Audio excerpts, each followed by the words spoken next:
क्या आप जानते हैं जब कोई अपराध होता है तो पुलिस उसकी इन्वेस्टिगेशन करती है। कैसे कैसे क्या हुआ, घटना को अंजाम किसने दिया, अपराधी कौन है, उसको अरेस्ट किया जाता है। उसके बाद मामला अदालत में जाता है, वहां पर ट्रायल चलता है। कुल मिलाकर सारी प्रक्रियाओं का उद्देश्य यही होता है कि जिसके साथ अपराध हुआ उसको न्याय दिलाना है और जिसने अपराध किया उसको दंड देना है, ताकि आगे ऐसी चीजें ना हो। मगर क्या हो जब किसी घटना को हुए बरसों बीत जाएं, लेकिन न्याय का आज तक कुछ अता पता नहीं, वो भी ऐसे हाई प्रोफाइल केस का जो कि अपने समय का सबसे बहुचर्चित केस रहा हो। समय का मरहम भरने के बाद इंसान न्याय का क्या करेगा। नमस्कार दोस्तों, तो क्या हाल चाल है आपके। आज हम बात करने वाले हैं रानी पद्मिनी और इंदिरा कुमारी केस के बारे में। इस कहानी की शुरुआत होती है तमिलनाडु की राजधानी चेन्नई से। पहले ये मद्रास के नाम से जाना जाता था। तो मद्रास के अन्ना नगर नामक इलाके में 18th एवेन्यू रोड के पास एक लग्जरी बंगला था। ये बात है 1986 की। 15 अक्टूबर 1986 दोपहर के 3:30 बजे के आसपास का समय था। इस दौरान एक ब्रोकर थे आनंद प्रसाद, वो इस बंगले में किसी काम से आते हैं। दरअसल यहाँ बंगले में 2 लोग किराए पर रहते थे, उनको यही बंगला खरीदना था। उसी सिलसिले में आज बात आगे बढ़ानी थी। तो ब्रोकर बंगले पर आते हैं। यहाँ आते ही इन्हें थोड़ा सा अजीब लगता है। बंगले में काफी सन्नाटा था। इन्होंने घर का डोरबेल बजाया और थोड़ा वेट किया, पर किसी ने भी दरवाजा नहीं खोला। अब ये कई बार डोरबेल बजाते हैं, दरवाजा खटखटाते हैं, अभी भी बंगले के अंदर से कोई भी रिस्पॉन्स नहीं मिलता। ब्रोकर ने बहुत कोशिश की, फिर सोचा कि घर के लोग कहीं गए होंगे, मगर ऐसे अचानक क्यों जाएंगे। उन्होंने आज का इतने बजे का एग्जैक्ट टाइम दिया था मीटिंग करने का। अगर उनको कहीं जाना होता तो पहले ही सूचना दे दिए होते। खैर जो भी हो, अब ब्रोकर आनंद प्रसाद वापस लौट रहे थे। तभी उन्होंने बाहर चौखट के पास देखा कि 3-4 दिनों के अखबार पड़े हुए हैं। यही नहीं, घर में जो लोग भी रहते थे उनके चप्पल वगैरह भी वहीं पर पड़े थे। इसका मतलब कि घर के लोग घर के अंदर ही होंगे। इसी बीच ब्रोकर ने थोड़ा और ध्यान दिया तो उन्हें अजीब सी दुर्गंध भी महसूस होने लगती है, जो कि घर के अंदर से आ रही थी। ये थोड़ा अजीब था। इतना आलीशान बंगला जिसमें हर ऐशो आराम की चीजें हैं, वहां से ऐसी दुर्गंध क्यों आ रही है, बदबू क्यों आ रही है। ब्रोकर दरवाजे और खिड़की के दरारों के पास जाकर जब दुर्गंध महसूस करने की कोशिश की तो ये सच निकलता है। सच में घर के अंदर से बदबू आ रही थी। अब ब्रोकर क्या करें, चूंकि घर तो इन्होंने ही किराए पर दिया था, सारी चीजें इनके हाथ में थी, तो ये बंगले के बारे में सब कुछ जानते थे। अब ये चलते हुए बंगले के दूसरी साइड पहुंचे। उधर भी एक दरवाजा था, दूसरा दरवाजा। फ्रंट वाला दरवाजा तो बंद था, लेकिन पीछे वाला दरवाजा पूरी तरह से खुला था। अब ब्रोकर घर के अंदर प्रवेश करते हैं। जैसे जैसे ये आगे बढ़ रहे थे दुर्गंध भी बढ़ती जा रही थी। मगर ये दुर्गंध कहाँ से आ रही है, घर के लोग कहाँ हैं, वो भी दिख नहीं रहे। ये बंगला 2 माले का था, लेकिन दुर्गंध बस ग्राउंड फ्लोर से ही आ रही थी। ब्रोकर ने देखा कि वहाँ सीढ़ियों के पास भी रक्त के निशान हैं, जैसे किसी जख्मी को घसीट कर नीचे लाया गया हो या ऊपर ले जाया गया हो। इसके बाद ब्रोकर उस रक्त का पीछा करते हुए ग्राउंड फ्लोर के एक रूम में जा पहुंचे। वहीं रक्त के निशान बाथरूम के अंदर तक जा रहे थे। गंध भी बहुत बढ़ती जा रही थी। अब ब्रोकर प्रसाद ने बाथरूम के करीब आकर दरवाजा खोला। इन्होंने अपने चेहरे को रुमाल से भी ढका हुआ था। जैसे ही दरवाजा खोला, गंध का एक तेज झोंका बाहर निकलता है। ब्रोकर ने जब अंदर झांक कर देखा तो उनके रोंगटे खड़े हो गए। उस बाथरूम के अंदर सड़ी गली हालत में 2 शव पड़े हुए थे, वो भी एक के ऊपर एक। ब्रोकर बहुत घबरा गए और भागकर पुलिस स्टेशन पहुंचे। वहां पर सारी घटना बताई। अब पुलिस भी बंगले पर पहुंचती है। मेन दरवाजे को खोलकर अंदर जाया गया। वहां की दशा बहुत भयानक थी। ग्राउंड फ्लोर का लिविंग एरिया भी रक्त में सना पड़ा था। दीवारें, फर्श, फर्नीचर, हर जगह पर रक्त के छींटे थे।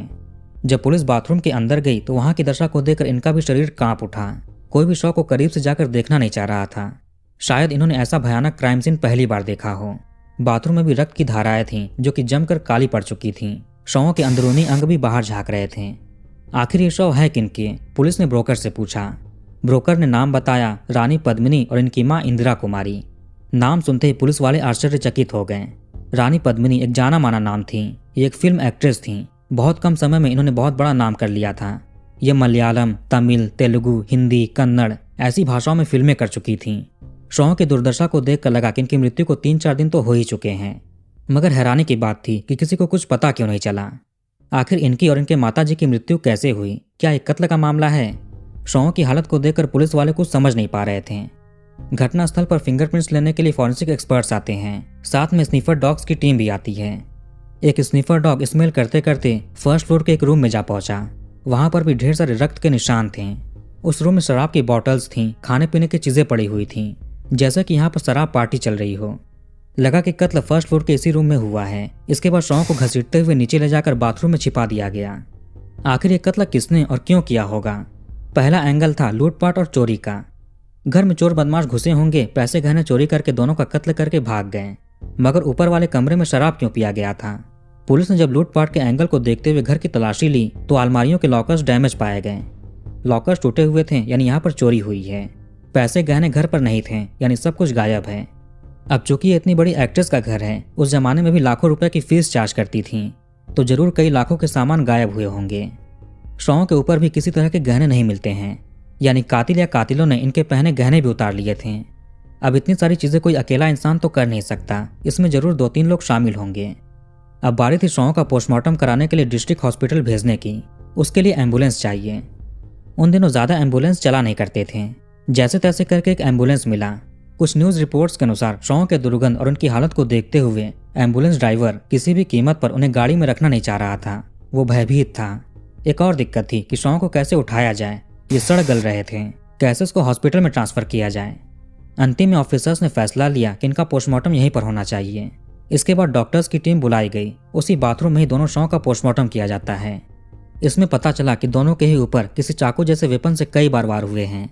रानी पद्मिनी के ऊपर 12 बार और उनकी मां इंदिरा कुमारी के ऊपर 18 बार। आखिर कातिलों ने इतनी बार हमले क्यों किए? अगर वो लूटपाट करने के लिए आए थे तो इस तरह की हैवानियत क्यों दिखाई? पुलिस को लगने लगा कि लूटपाट शायद बहाना होगा, उनका मेन मकसद दोनों महिलाओं का ही कत्ल करना था। इसलिए पुलिस ने अब दुश्मनी के एंगल से भी तफ्तीश करनी शुरू कर दी। रानी पद्मिनी का फैमिली बैकग्राउंड क्या था, इन्होंने किन किन लोगों के साथ काम किया, काम के दौरान इनकी किसी के साथ दुश्मनी हो गई हो, अपने एक्टिंग करियर में ये तेजी से उभर रही थी तो इनका कोई राइवल बन गया हो, जलन रखता हो। सब कुछ पुलिस ने पता लगाना शुरू कर दिया। वैसे रानी पद्मिनी के पास एक फेमस कार थी, निसान ब्रांड की। उन दिनों ये कार मद्रास में गिने चुने लोगों के पास ही हुआ करती थी। बहुत कम लोग इसे ओन किया करते थे। उस दौरान इसकी कीमत थी करीब 7 लाख रुपए। रानी पद्मिनी के साथ साथ इनकी कार भी फेमस हुई। जैसे हर्षद मेहता और उनकी लेक्सस कार थी, वैसे ही रानी पद्मिनी और इनकी निसान कार थी। जहां पर भी ये जाती थी तो अपने इसी कार से जाती थी। ब्रोकर ने ध्यान दिया कि वो निसान गाड़ी बंगले में नहीं है। इसने पुलिस को बताया। ऐसे भी लगा कि यह अचानक होने वाली घटना नहीं थी, बल्कि सोच समझकर प्लानिंग के साथ अंजाम दिया गया था। ब्रोकर आनंद प्रसाद का रानी पद्मिनी को बंगला किराए पर दिलाने के बाद उनसे और उनकी मां से अच्छी दोस्ती हो गई थी। तो पुलिस को इसी ब्रोकर से रानी पद्मिनी और इनकी मां इंदिरा कुमारी के जीवन से जुड़ी बहुत सारी चीजें पता चलती हैं। इंदिरा कुमारी का जन्म केरला के थिरुवनंतपुरम में 1944 में हुआ था। बचपन से ही इन्हें सिंगिंग, एक्टिंग, डांसिंग इसका बहुत शौक था। इनका सपना था कि ये बड़ी होकर हिंदी फिल्मों की एक मशहूर एक्ट्रेस बनेंगी, मगर सामाजिक बंधनों और फैमिली प्रेशर के चलते ये कुछ कर नहीं पाती हैं। बहुत कम उम्र में ही इनके माता पिता ने इनकी शादी करवा दी। इनके पति का नाम था विश्वनाथन चौधरी। ये एक संपन्न परिवार से थे। शादी के बाद इंदिरा कुमारी अपने ससुराल यानी मद्रास के अन्ना नगर आ जाती हैं। इनका एक्टिंग पैशन अभी भी बरकरार रहता है। शादी के बाद भी इन्होंने एक्टिंग में ट्राई किया, मगर कुछ खास बनता नहीं है। इनको बस मूवीज की डबिंग के लिए बुलावे आते थे। इंदिरा कुमारी ने हिंदी, कन्नड़, मलयालम और तेलुगु जैसी भाषाओं की मूवीज को तमिल में डब किया था। ज्यादातर इनकी आवाज उन दिनों एक मशहूर एक्ट्रेस हुआ करती थी, पद्मिनी, उनकी ही होती थी। पद्मिनी ने अपने जीवन में करीब 226 मूवीज की थी। इनकी ही आवाज थी इंदिरा कुमारी। आगे 1962 में इंदिरा कुमारी की बेटी पैदा होती है। इंदिरा तो उस समय की एक्ट्रेस पद्मिनी से बहुत प्रभावित थी। उनकी फिल्मों को तमिल में डब किया था, उन्हें आवाज दिया था, ऊपर से इन्हें फिल्मों का शौक, तो इन्होंने अपनी बेटी का नाम भी पद्मिनी रख दिया। माँ का तो एक्टिंग करने का सपना ही रह गया था, लेकिन जब बेटी पैदा हुई तो इन्होंने सोचा कि बेटी के जरिए अपना सपना पूरा करेंगे, इसको ही हीरोइन बनाएंगे। अपनी माँ की तरह बेटी को भी फिल्मों का शौक था। माँ ने बचपन से इसको एक्टिंग की बारीकियां सिखाना शुरू कर दिया। इसको एक्टिंग इंस्टीट्यूट में एडमिशन दिलाती हैं। बदकिस्मती से पद्मिनी के बचपन में ही इनके पिताजी का देहांत हो गया। वो पीछे छोड़ गए ढेर सारा पैसा और जमीन जायदाद। जब पद्मिनी केवल 16-17 साल की थी तभी माँ इंदिरा कुमारी अपनी सारी जमीन जायदाद बेचकर मुंबई चली गईं। इनका सपना था कि इनकी बेटी हिंदी फिल्मों में अपना एक्टिंग कैरियर बनाए, क्योंकि उस दौरान हिंदी फिल्में पूरे भारत में और विश्व भर में पसंद किए जाते थे। बॉलीवुड इंडस्ट्री आगे बढ़ रही थी। माँ सब कुछ दांव पर लगाकर बेटी को लेकर मुंबई आई और अलग अलग फिल्म प्रोड्यूसर्स के ऑफिस के चक्कर काटने लगी। कई सारे प्रोड्यूसर्स और डायरेक्टर्स से बात करती हैं, मगर बात नहीं बनती। इसके कुछ महीनों या साल भर के बाद माँ बेटी निराश होकर वापस मद्रास लौट आई और अन्ना नगर में 18th एवेन्यू रोड पर बंगला किराए पर ले लिया, वहीं पर रहने लगी। अब माँ ने सोचा कि हिंदी फिल्मों में काम नहीं मिला तो क्या हो गया, अब ये दूसरी भाषाओं की फिल्मों में बेटी के लिए ट्राई करेंगी। ये करती भी हैं। अब तमिल फिल्म प्रोड्यूसर से बेटी के लिए काम मांगने लगी। काफ़ी मशक्कत करने के बाद 1980 में पद्मिनी को मात्राबाई नेरिल नामक एक फिल्म में छोटा सा रोल मिलता है। ये पद्मिनी की पहली फिल्म थी। यहीं से शुरुआत हुई इनके एक्टिंग कैरियर की। धीरे धीरे इन्हें फिल्मों में छोटे मोटे रोल्स मिलने शुरू हो गए थे। 1981 में एक मूवी आई संघर्षम, इसमें थोड़ा अच्छा रोल मिलता है। इसी मूवी के बाद पद्मिनी सबकी नज़रों में आनी शुरू हो जाती हैं।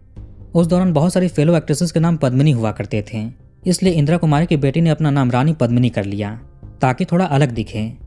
धीरे धीरे रानी पद्मिनी को और भी बड़े रोल्स में मौके मिलने लगे। यह भी अपने किरदारों को बखूबी निभा रही थीं। इनके एक्टिंग और खूबसूरती से हर कोई प्रभावित होने लगा था। 1981 में इन्होंने एक जाने माने एक्टर मोहनलाल के साथ एक मूवी की थेनम वयम्बम।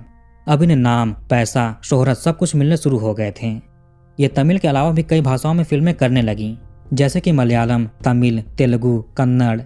इनका सपना था कि हिंदी फिल्मों से भी ऑफर आए, आगे चलकर आता भी है। रानी पद्मिनी 1980 से लेकर 1986 के बीच यानी लगभग 6-7 सालों में 61 फिल्म्स कर चुकी थीं, जिसमें ज़्यादातर अच्छी चलती हैं। साल भर में ये 10-10 फिल्में साइन करने लगी। कामयाबी इनके कदम चूम रही थी। अगर ये जीवित होती तो भारत की शायद उस दौर की सबसे बेहतरीन एक्ट्रेस बन जाती। जब इनके पास बेशुमार पैसा आया तो उन्होंने 7 लाख रुपए की निशान कार खरीदी उस जमाने में, जो कि मद्रास में इक्का दुक्का लोगों के पास ही थी। बंगलो तो इनका वही वाला था जो कि एक्टिंग करियर की शुरुआत में किराए पर लिए थे। इस 2 मंजिला के मकान में बस माँ बेटी ही रहती थी। माँ तो घर के कामों में बिजी रहती और बेटी फिल्मों की शूटिंग में। अब जब पैसे आ रहे थे तो माँ को काम करने की क्या जरूरत है। माँ बेटी ने सोचा कि अब हमें खाना बनाने के लिए कुक चाहिए, कार के लिए ड्राइवर चाहिए, घर की सिक्योरिटी के लिए वॉचमैन चाहिए, यानी कि 3 कामों के लिए 3 लोगों की जरूरत है। इसके बाद इंदिरा कुमारी ने अखबार में इश्तिहार दिया। अखबार के ऐड की वजह से बहुत सारे लोग बंगले पर आते हैं जॉब के लिए। इंदिरा कुमारी और रानी पद्मिनी सबका इंटरव्यू लेती हैं। सारी चीजें करने धरने के बाद 3 लोगों को इन्होंने हायर भी कर लिया। पहले तो मिला सिक्योरिटी गार्ड या वॉचमैन लक्ष्मी नरसिम्हन, महीने भर बाद मिला ड्राइवर लेनिन जबराज, इसके बाद खाना बनाने के लिए मिला गणेशम। सभी लोगों ने अपने अपने काम शुरू कर दिए। अब रानी पद्मिनी के साथ इनकी मां इंदिरा कुमारी भी फिल्मों की शूटिंग पर जाने लगी थीं। ड्राइवर जबराजी निसान कार से इन्हें ले जाने लगा। 1986 में रानी पद्मिनी को बॉलीवुड से एक फिल्म ऑफर होता है, प्रेम संदेश। माँ बेटी दोनों को लगा कि अब इनका सपना पूरा हो रहा है, एक बड़ी फिल्म में बड़ा रोल मिला है। अब इसके लिए मुंबई जाना था। अब माँ बेटी मुंबई जाते हैं, अपना घर तीनों नौकरों के भरोसे पर छोड़ दिया। प्रेम संदेश की शूटिंग पूरी होने के बाद माँ बेटी वापस मद्रास आ गईं। जिस बंगले में ये रहती थीं, पता चला कि इसका ओनर बंगला बेचने वाला है। चूंकि ब्रोकर इनका दोस्त था तो उसने ये बात बताई। अब इंदिरा कुमारी ने सोचा कि क्यों ना हम ही इसको खरीद लें। काफी दिनों से यहाँ पर रह रहे हैं, यादें जुड़ चुकी हैं, अब बैंक बैलेंस भी है। माँ ने ब्रोकर से कहा कि ओनर से बात करके बंगलों का रेट पूछो। 10-11 अक्टूबर के दिन ब्रोकर रानी पद्मिनी के घर पर आकर माँ बेटी को बंगले का प्राइस बताता है, 15 लाख रुपए। फौरन माँ बेटी मान गई। माँ इंदिरा ने कहा कि अब 15 अक्टूबर के दोपहर में लंच के बाद 3:30 बजे आना और पैसे ले जाना। सारे पैसे कैश में देंगे, फिर ओनर के साथ रजिस्ट्री ऑफिस चलकर सारी कागजी कार्रवाई पूरी करेंगे। इसी के बाद ही 15 अक्टूबर के दोपहर 3:30 बजे ब्रोकर आनंद प्रसाद यहाँ बंगलों पर आता है, जिसके बाद इसने माँ बेटे के शव को बाथरूम में पड़ा हुआ देखा। सारी चीजें जाने समझने के बाद पुलिस ने ब्रोकर से पूछा कि इस घर के तीनों नौकर कहाँ पर हैं, दिख नहीं रहे। पता चला कि ये तीनों गायब हैं। अब पुलिस का शक इन्हीं तीनों नौकरों पर आ गया। चूंकि ये घर में लंबे समय से रह रहे थे तो पैसों गहनों के बारे में इन्हें अच्छे से पता होगा, कहाँ कहाँ पर वो रखे होते हैं। कहीं यही तो लूटपाट करके नहीं भागे। जब कोई किसी को हायर करता है तो उसकी हर एक इन्फॉर्मेशन हायर करने वाले के पास होनी चाहिए, उसका नाम, पता, काम, फैमिली बैकग्राउंड। पुलिस ने घर में नौकरों की इन्फॉर्मेशन के लिए पेपर्स ढूंढे, उनकी आईडी ढूंढे, मगर कुछ भी मिलता नहीं है। स्नीफर डॉग्स भी बार बार बंगले के उस एरिया की तरफ जा रहे थे जहाँ पे ये तीनों नौकर रहा करते थे, जो साबित कर रहा था कि हो ना हो इसमें तीनों नौकर ही शामिल हैं। अब पुलिस ने अपने रिकॉर्ड्स में तीनों के बारे में ढूंढा। इसमें मिला कि जो ड्राइवर था लेनिन जेबराज, उसके कार चोरी के कई सारे क्रिमिनल रिकॉर्ड्स हैं। सेंट्रल जेल में सजा काटने के बाद कुछ महीने पहले यह जेल से बाहर आया था। इसी का साथी था लक्ष्मी नरसिम्हन, यानी दोनों क्रिमिनल्स थे। यही दोनों क्रिमिनल्स घर में नौकर की तरह काम कर रहे थे। तीसरा था गणेशन, इसका कोई रिकॉर्ड नहीं मिला। अब पुलिस ने जेबराज को ढूंढने की प्रक्रिया शुरू कर दी। काफी कोशिश करने के बाद 24 अक्टूबर 1986 को जेबराज पुलिस के हत्थे चढ़ जाता है। इससे पूछताछ हुआ, मगर ये सारे इल्जामों से मना कर देता है। कहा कि पद्मिनी का एक पावरफुल नेता के बेटे के साथ प्रेम संबंध था और ये उनके बेटे के साथ शादी करने का प्रेशर दे रही थी, जिसके बाद उन्होंने ही कत्ल करवाया होगा, मेरा कोई हाथ नहीं है। इसी बीच जेबराज का एक दोस्त पकड़ा गया। वो एक चौंकाने वाला खुलासा करता है। शो मिलने के करीब हफ्ते भर पहले एक रात शूटिंग से रानी पद्मिनी और इनकी मां घर लौट रही थी। गाड़ी जेबराज चला रहा था। उस दौरान रानी पद्मिनी ने छोटे कपड़े पहने हुए थे। जेबराज रियर व्यू मिरर को रानी पद्मिनी की तरफ करके उसमें उन्हें निहार रहा था। जब मां इंदिरा कुमारी ने यह देखा तो ड्राइवर पर बहुत गुस्सा होती है। घर आने के बाद उन्होंने जेबराज को थप्पड़ मार दिया और नौकरी से निकालने की धमकी दी। इसके बाद ही जबराज ने अपने इस दोस्त को उस घटना के बारे में बताया और कहा कि माँ बेटी को ये छोड़ेगा नहीं, सबक सिखाएगा। वैसे जब रानी पद्मिनी और इंदिरा कुमारी ने तीनों नौकरों को हायर किया था तो उनके बारे में ज्यादा कुछ जानने की कोशिश नहीं की थी, बैकग्राउंड चेक नहीं करती हैं। इन्हें नहीं पता था कि तीनों नौकरों में से 2 नौकर तो क्रिमिनल्स हैं। आगे 3 नवंबर को लक्ष्मी नरसिम्हन भी पकड़ा गया। वो पूछताछ में सारे गुनाह स्वीकार कर लेता है। ये लोग घर में बस इसीलिए काम कर रहे थे क्योंकि ये एक बड़ी एक्ट्रेस का घर था। एक दिन ये हाथ साफ करके चोरी चकारी करके भाग जाते हैं। इनके चोरी करने के पुराने रिकॉर्ड्स भी हैं ही। ड्राइवर की नज़र गाड़ी पर थी और वॉचमैन की पैसों पर। लेकिन चूंकि माँ बेटी अक्सर घर से बाहर ही रहती थी, कई दिन तक घर नहीं आती थी, शूटिंग में ही उलझी रहती थी, तो जबराज और लक्ष्मी नरसिम्हा ने अपना प्लान कुछ दिनों के लिए रोक दिया। वैसे उन्होंने गणेशन को भी अपने प्लान में शामिल कर लिया था। माँ बेटी तो बाहर ही रहती थी और तीनों नौकर घर में आराम से रहते हैं। ये खाते पीते आराम करते ऐश कर रहे थे। घर में सब कुछ चल रहा था। इनका चोरी करने का प्लान तो पहले दिन से ही था। जब भी जबराज दोनों महिलाओं को शॉपिंग कराने के लिए ले जाता था तो दोनों सीधे ज्वेलरी शॉप पर जाती, घंटों वहां पर रहती थी, ढेर सारे गहने खरीदती। ड्राइवर भी सब कुछ देखता और घर पर आकर अपने दोनों साथियों को बताता। फिर आगे वो थप्पड़ वाला इंसिडेंट होता है। इसके बाद ही बंगला खरीदने वाली बात इंदिरा कुमारी ने ब्रोकर से की। उस दौरान घर में ड्राइवर जबराज मौजूद था। इसने सुन लिया था कि 15 लाख रुपए कैश इंदिरा कुमारी देने वाली है। टाइम था 15 अक्टूबर, यानी 4-5 दिनों के बाद। इस हिसाब से अभी फिलहाल घर में 15 लाख रुपए जरूर होंगे।